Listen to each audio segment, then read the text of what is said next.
ఆషెస్ సిరీస్లో ఈసారి కూడా ఇంగ్లాండ్ ఫ్లాప్ అయింది. అయితే ఈ సిరీస్ ఆరంభానికి ముందు ఇంగ్లాండ్ మాజీ పేసర్ స్టూవర్ట్ బ్రాడ్ ఒక కామెంట్ చేశాడు. 2010 తర్వాత ఇదే అత్యంత బలహీనమైన ఆస్ట్రేలియా జట్టు అంటూ మాట్లాడాడు. అయితే అతని అభిప్రాయం పూర్తిగా తప్పని 3 టెస్టులతోనే తేలిపోయింది. అడిలైడ్ టెస్టులో ఇంగ్లాండ్ ఓటమితో కేవలం 11 రోజుల్లోనే ఆషెస్ ను కోల్పోయిన స్టోక్స్ సేనపై ఇప్పుడు తీవ్ర విమర్శలు వెల్లువెత్తుతున్నాయి. మొదటి 3 టెస్టుల్లోనూ ఆస్ట్రేలియా సంపూర్ణ ఆధిపత్యం ప్రదర్శించింది. 5 టెస్టుల సిరీస్లో ఇప్పటి వరకు ఇంగ్లాండ్ ఎక్కడా పోటీ ఇవ్వలేకపోయింది. ఇక వైట్ వాష్ భయం కూడా స్పష్టంగా కనిపిస్తోంది. ఆషెస్ ప్రారంభానికి ముందు బ్రాడ్ గత 15 ఏళ్లలో ఇదే బెస్ట్ ఇంగ్లాండ్ జట్టు అని ధీమా వ్యక్తం చేశాడు. అదే టైంలో ఆస్ట్రేలియా జట్టును తక్కువ అంచనా వేస్తూ వ్యాఖ్యలు చేశాడు. అయితే ప్యాట్ కమిన్స్ సారథ్యంలో ఆస్ట్రేలియా ఆ వ్యాఖ్యలను మైదానంలోనే ఖండించింది. పర్త్, అడిలైడ్ టెస్టుల్లో శతకాలతో హీరోగా నిలిచిన ట్రావిస్ హెడ్ బ్రాడ్ వ్యాఖ్యలపై సెటర్లు విసిరాడు.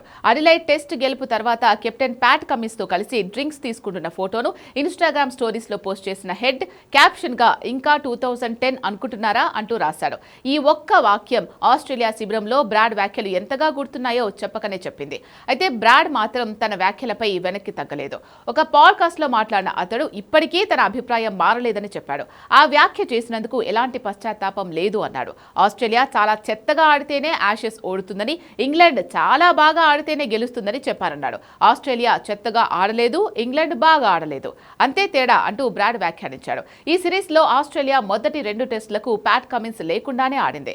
అడిలైడ్ టెస్టులో నాథన్ లియాన్ గాయపడ్డాడు. స్టీవ్ స్మిత్ కూడా 3వ టెస్టుకు దూరమయ్యాడు.